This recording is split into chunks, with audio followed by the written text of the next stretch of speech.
Hello दोस्तों, इसके पाठशाला में सभी का स्वागत है। तो आज हम देखेंगे दोस्तों चक्रवृद्धि ब्याज, जो कि डेली लाइफ में बहुत यूज होने वाला गणित है। और अगर आप देखेंगे तो कुछ भी लेन देन करते हैं उसमें आजकल चक्रवृद्धि ब्याज ही काम करता है। साधारण ब्याज तो इससे पहले हमने वीडियो में देखा है, तो उस साधारण ब्याज का उतना ज़्यादा उपयोग नहीं होता है, लेकिन चक्रवृद्धि ब्याज का उपयोग बहुत ज़्यादा होता है। आप किसी सेठ साहूकार से अगर उधारी लेते भी हैं तो वो भी चक्रवृद्धि ब्याज ही जोड़ता है। तो आज हम देखेंगे कि चक्रवृद्धि ब्याज की गणना कैसे होती है, बहुत ही आसान शब्दों में। बस मेरे वीडियो में अंत तक बने रहे दोस्तों, मैं आपको बहुत ही आसान तरीके से समझाने की कोशिश करूंगा ताकि आपको कोई भी डाउट ना रहे। तो सबसे पहले तो हम लोग ये समझ लेते हैं कि चक्रवृद्धि ब्याज और साधारण ब्याज में अंतर क्या है। हम लोग क्या करते हैं कि फॉर्मूला लगा के, चक्रवृद्धि ब्याज का अलग फॉर्मूला रहता है, साधारण ब्याज का अलग फॉर्मूला रहता है, और फॉर्मूला हम लगा के उसका मान तो निकाल लेते हैं, लेकिन इसमें जो बेसिक अंतर होता है वो हम लोग को किसी किसी को पता नहीं रहता है। तो चलिए पहले हम लोग देख लेते हैं कि चक्रवृद्धि ब्याज और साधारण ब्याज में अंतर क्या होता है। तो यहाँ पे देखिए, एक साइड मैंने साधारण ब्याज लिया है और दूसरे साइड मैंने चक्रवृद्धि ब्याज लिया है। अब हमारे पास एक डाटा है, मान के चलिए ये वाला डाटा, ठीक है। इसी के बेस पे हम लोग दोनों को समझने की कोशिश करेंगे कि साधारण ब्याज क्या होता है और चक्रवृद्धि ब्याज क्या होता है। तो यहाँ पे मूलधन हमारा दिया गया है 1,000 रुपये, और दर जो दिया गया है 20% वार्षिक रूप में, ठीक है। और समय 2 वर्ष के लिए। तो हम लोग क्या करते हैं, एक एक साल का निकालते हैं। साधारण ब्याज मान के चलिए ये पहला साल, फर्स्ट साल, पहले साल का अगर हम लोग साधारण ब्याज की गणना करते हैं, मूलधन हमारा 1,000 है, दर 20% वार्षिक और समय 2 वर्ष के लिए। तो एक साल का निकालेंगे हम लोग ब्याज, तो मान के चलिए 100 रुपये निकलता है ब्याज, ठीक है। ध्यान दीजिएगा, एक साल में साधारण ब्याज जो है ना, इस मूलधन पे कितना रुपया निकालता है, 100 रुपये। और दूसरे साल भी क्या हो गया, इसी मूलधन पे ब्याज लगेगा। पहले साल भी इसी मूलधन पे ब्याज लगा तो 100 रुपये हुआ, दूसरे साल भी इसी मूलधन पे ब्याज लगेगा तो उसमें भी आपका 100 रुपये ही ब्याज बनेगा। मतलब पहले साल में 100 रुपये ब्याज और दूसरे साल में भी 100 रुपये ब्याज, तो दोनों मिला के हम लोग को कितना देना पड़ा, 200 रुपये ब्याज, ठीक है। 2 साल में 200 रुपये ब्याज देना पड़ा। मतलब साधारण ब्याज में ये होता है कि जो मूलधन रहता है उसी में पहले साल भी ब्याज लगता है और दूसरे साल भी उसी मूलधन में ब्याज लगता है, ठीक है। लेकिन चक्रवृद्धि ब्याज में क्या होता है वो हम देखेंगे। मान के चलिए डाटा यही है, ठीक है, डाटा यही है, और एक साल का, पहले साल का अगर चक्रवृद्धि ब्याज निकालना चाहें तो क्या होता है, मान के चलिए पहले साल 1,000 रुपये में चक्रवृद्धि ब्याज लगा और उसका ब्याज हो गया 100 रुपये, ठीक है, 100 रुपये हुआ। अब दूसरे साल जब निकलेगा, यहाँ ध्यान दीजिएगा, जब दूसरे साल उसका चक्रवृद्धि ब्याज का गणना होगा तो यहाँ पे मूलधन कितना है, 1,000 रुपये और प्लस ब्याज। अब जो चक्रवृद्धि ब्याज लगेगा वो 1,100 रुपये में लगेगा दोस्तों। यहाँ पे देखिए, ये मूलधन प्लस एक साल का ब्याज दोनों जुड़ जाएगा, उसके बाद में जो अमाउंट आएगा अब उसमें ब्याज लगेगा दूसरे साल से, ठीक है। यहाँ पे क्या हो रहा था कि यहाँ पे भी 1,000 रुपये में ही ब्याज लग रहा था और दूसरे साल में भी यहाँ पे 1,000 रुपये में ब्याज लग रहा था, ठीक है। लेकिन यहाँ पे क्या होता है, पहले साल तो 1,000 रुपये में ब्याज लगा, ठीक है, और कितना हो गया वो ब्याज, 100 रुपये। अब दूसरे साल जो ब्याज लगेगा वो 1,000 में प्लस ये जो पिछले साल का ब्याज है वो भी जुड़ जाएगा। अब इस साल कितने रुपये में ब्याज लगेगा, तो 1,100 रुपये में। मतलब कि चक्रवृद्धि ब्याज में ब्याज ऊपर ब्याज लगता है। यहाँ पे देखिए, ये ब्याज ऑलरेडी निकला हुआ था, ये पिछले साल का ब्याज था और उसी में फिर ब्याज लग रहा है। यहाँ पे देखिए, 1,000 तो मूलधन था और 100 रुपये हमारा पिछले साल का ब्याज था। अब मूलधन प्लस ब्याज पिछले साल का, वो दोनों मिला के 1,100 रुपये हो गया। अब 1,100 में चक्रवृद्धि ब्याज की गणना होगी दूसरे साल में। तो बस साधारण ब्याज और चक्रवृद्धि ब्याज में यही अंतर है कि साधारण ब्याज में क्या होता है कि पहले साल भी मूलधन में ही ब्याज निकलता है, दूसरे साल में भी मूलधन में ब्याज निकलता है, ठीक है। यहाँ पे बढ़ा नहीं, ये वाला ब्याज पिछले साल का यहाँ पे ऐड हुआ नहीं। लेकिन यहाँ पे चक्रवृद्धि ब्याज में क्या होता है कि पहले साल जो ब्याज निकला रहता है, पहले साल के ब्याज 100 रुपये है। अब दूसरे साल जब ब्याज चक्रवृद्धि ब्याज की गणना होगी तो मूलधन में वो ब्याज पिछले साल का ब्याज जुड़ जाएगा, ठीक है। अब जुड़ने के बाद इसमें ब्याज की गणना होगी। तो यहाँ पे मान के चलिए 100 रुपये, पिछले साल का 100 रुपये ब्याज था और इस साल का मेरे ख्याल से लगभग 105 रुपये इस टाइप का होगा। तो अगर हम दोनों को कैलकुलेट करें तो 205 रुपये, लगभग 205 रुपये देना पड़ेगा चक्रवृद्धि ब्याज में। सेम मूलधन सेम रहेगा, दर भी सेम रहेगा, समय भी सेम रहेगा। लेकिन साधारण ब्याज में हम लोग को केवल 200 रुपये देना पड़ेगा और चक्रवृद्धि ब्याज में लगभग हम लोग को 205 रुपये देना पड़ेगा। ठीक है। तो जो 5 रुपये का अंतर क्यों आया, वो चक्रवृद्धि ब्याज, मतलब ब्याज के ऊपर ब्याज की गणना होती है, इसलिए चक्रवृद्धि ब्याज में ज़्यादा अमाउंट पे करना पड़ता है। ठीक है दोस्तों।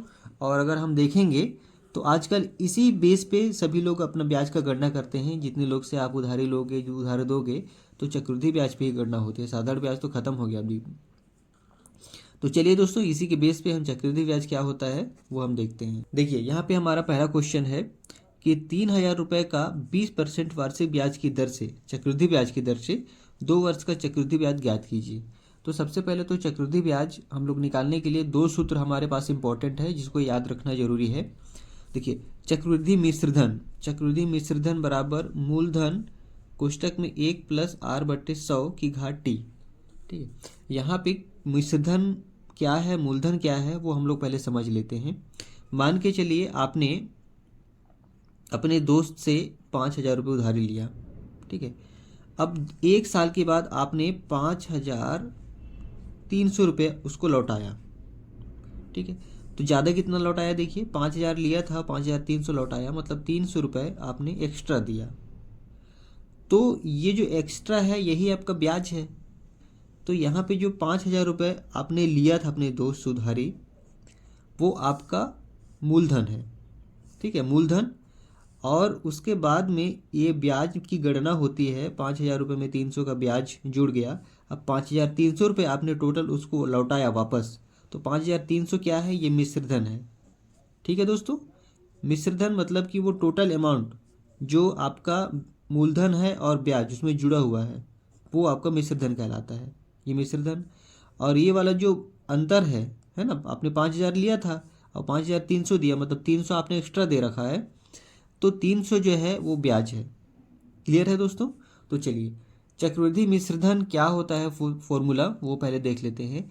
इसको हम लोग इंग्लिश से बोलते हैं अमाउंट। ठीक है, अमाउंट, मिश्रधन को अमाउंट बोलते हैं तो ए लिख देते हैं, और मूलधन को हम लोग बोलते हैं प्रिंसिपल, तो पी लिख देते हैं। कोष्टक में 1 + r को रेट से बोलते हैं, मतलब कि दर। ठीक है, तो r/100 की घात टी।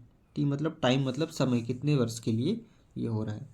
तो यहाँ पे चक्रवृद्धि मिश्रधन बराबर हिंदी में होता है कि मूलधन कोष्टक में 1 + r/100 की घात टी। ये आप फॉर्मूला याद कर लीजिएगा। उसके बाद में उसका इंग्लिश वर्जन होता है कि मिश्रधन को ए बोलते हैं तो ए, और मूलधन को पी बोलते हैं तो ए बराबर पी कोष्टक में 1 + r/100 की घात टी। ठीक है। अब ये हो गया आपका चक्रवृद्धि मिश्रधन का सूत्र। उसके बाद में क्या करते हैं, चक्रवृद्धि ब्याज, ये तो मिश्रधन निकला। अब हम लोग को मिश्रधन में से मूलधन घटाएंगे तभी तो ब्याज निकलेगा। मान के चलिए ये मिश्रधन है। ठीक है, ये मिश्रधन है और ये मूलधन है। अब मिश्रधन में से अगर हम मूलधन घटाएंगे तब हमारा ब्याज निकलेगा, तो वही हम यहाँ किए हैं। ब्याज बराबर, ये ब्याज को हम लोग लिख देते हैं CI, मतलब कंपाउंड इंटरेस्ट बोलते हैं, चक्रवृद्धि ब्याज कंपाउंड इंटरेस्ट बराबर मिश्रधन हमारा कितना है, जो भी मिश्रधन रहेगा, मिश्रधन को हम लोग ए से डिनोट करते हैं, ए माइनस मूलधन को पी से डिनोट करते हैं। तो अगर ए में पी घटा देंगे तो हम लोग का CI मतलब चक्रवृद्धि ब्याज निकल जाएगा दोस्तों। ठीक है। चलिए, आशा करता हूँ यहाँ तक आप लोग को क्लियर हो गया होगा। अब हम लोग इस क्वेश्चन को सॉल्व करते हैं। चलिए, तो यहाँ पे सबसे पहले हम लोग देखते हैं कि इस क्वेश्चन में कौन कौन सा मूलधन है, कौन सा दर है, कौन सा समय है। ठीक है। तो यहाँ पे ये देखिए 3,000 रुपये जो है मूलधन है और 20% जो है दर है और 2 वर्ष जो है वो समय है। तो सबसे पहले लिख लेते हैं, दिया है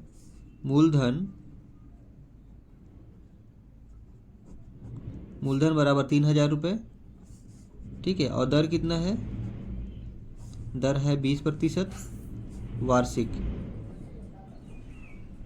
ठीक है, यहाँ पे 20% वार्षिक लिखा हुआ है। और समय देखिए, समय है आपका 2 वर्ष के लिए। ठीक है, ये हमने लिख लिया कि इस क्वेश्चन में क्या क्या डाटा दिया गया है। मूलधन हमारा 3,000 रुपये है और दर हमारा 20% और समय 2 वर्ष के लिए। अब हम ये जो मान निकाले हैं, ठीक है, ये मान जो दिया गया है क्वेश्चन में, इसी को हम लोग यहाँ पुट कर देंगे। तो हमारा सूत्र क्या है, ए बराबर पी कोष्टक में 1 + r/100 की घात टी। सॉरी, यहाँ पे थोड़ा दिखा नहीं होगा। तो यहाँ पे देखिए फॉर्मूला हमने लिख लिया है कि चक्रवृद्धि मिश्र धन का फॉर्मूला क्या होता है। ठीक है, अब हम इसी में पुट कर देते हैं मान को। तो पी, ये देखिए मूलधन को हम लोग पी से डिनोट करते हैं। ठीक है, पी से डिनोट करते हैं मूलधन को, दर को आर से और समय को टी से दोस्तों। ठीक है, अब इसी डाटा को हम लोग यहाँ पे पुट कर देंगे। तो मूलधन हमारा कितना है 3000 रुपये, तो 3000 यहाँ पे लिख देंगे। फिर कोष्टक में 1 प्लस आर कितना है, दर कितना है 20%, तो 20 लिख देंगे बटे 100 की घात टी, टी मतलब टाइम, वर्ष कितना है 2 वर्ष के लिए, तो यहाँ पे लिख देंगे। अब चलिए हम इसको सॉल्व करते जाते हैं। तो सबसे पहले कोष्टक के अंदर का हल होता है, तो 3000 वैसे उतार देंगे और 1 प्लस, अब यहाँ पे देखिए ये अगर कट रहा है तो काट देंगे सबसे पहले दोस्तों, क्योंकि गणित में क्या होता है कि गणित को सबसे छोटा रूप में लाने की कोशिश करते हैं ताकि हमको गणना करने में आसानी हो। तो 20 से कम 20 और 20 पंचे 100, ये पूरा कट गया। तो 1 प्लस यहाँ पे बचा कितना, ऊपर का 1 बटे 5 बचा की घात 2। ठीक है, अब आगे बढ़ते हैं। तो यहाँ 3000 वैसे उतर जाएगा। अब कोष्टक के अंदर है तो सबसे पहले कोष्टक के अंदर का हल करेंगे। तो यहाँ पे देखिए अगर इस टाइप का दिया रहेगा तो इसका कैलकुलेशन कैसे करते हैं, 5 का पहाड़ा इसके साथ पढ़ते हैं और जो आता है उसको उस ऊपर वाले के साथ जोड़ देते हैं दोस्तों। तो 5 एकम 5 और प्लस 8 6 हो जाएगा, बटे नीचे जो रहता है वही संख्या आ जाता है 5 आ जाएगा कि घात 2 है, तो 2 वैसे उतार देंगे। अब 3000 वैसे उतर गया। अब कोष्टक हटेगा तो यहाँ पे गुणा आ जाएगा दोस्तों। अब कोष्टक के अंदर क्या है, 6 बटे 5 कितनी बार लिखा हुआ है, 2 बार लिखा हुआ है, तो 6 बटे 5 2 बार लिख देंगे। तो यहाँ पे 6 बटे 5 और ऊपर में भी 6 बटे 5। ठीक है, ये हो गया कंप्लीट। अब इसको हम लोग काट देते हैं, कट रहा है तो सबसे पहले 5 से काटेंगे। देखिए 5 और ये कटेगा तो 5 एकम 5 और 5 छक्का 30। ठीक है, 600 में कटा। फिर ये कटेगा 5 एकम 5 और 5 एकम 5 और 5 दूनी 10, मतलब 120 बार में कट गया दोस्तों। अब हम इसको अगर गुणा करेंगे तो 120 यहाँ से आया गुणित और 6 गुणित 6 छक्का 36 आ जाएगा।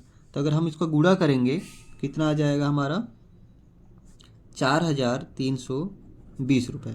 ये आप कैलकुलेट कर लीजिएगा, 4320 रुपये आएगा।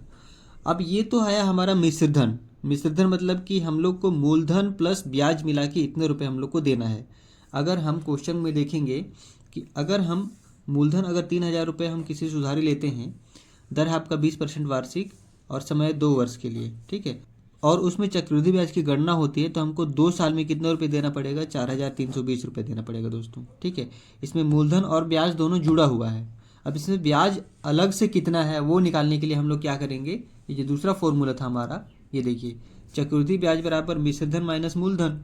तो यहाँ पे मिश्रधन हमारा कितना निकला, यहाँ पे ये देखिए मिश्रधन ये हमारा है, तो हम लोग इस फॉर्मूले में पुट कर लेते हैं। चलिए यहाँ पे हम लोग को अगर चक्रवृद्धि ब्याज निकालना है तो इस फॉर्मूले में पुट कर देते हैं।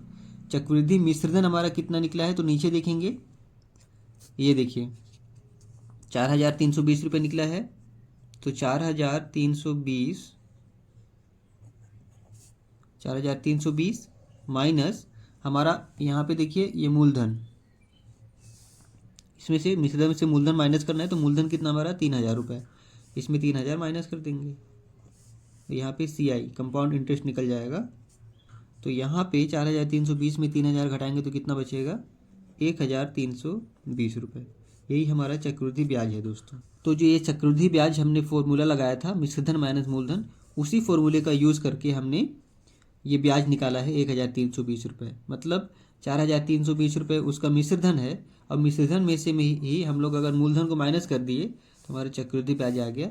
मतलब ये टोटल ब्याज है इसका 1320 रुपये उसको ब्याज देना पड़ेगा। क्लियर है दोस्तों? आशा करता हूँ कि आप लोग को पूरी तरह से चक्रवृद्धि ब्याज क्लियर हो गया होगा। मैंने बहुत ही आसान तरीके से समझाने की कोशिश किया है, और उसके बाद भी अगर कोई डाउट रहे तो आप कमेंट करें दोस्तों, कुछ भी डाउट रहता है तो।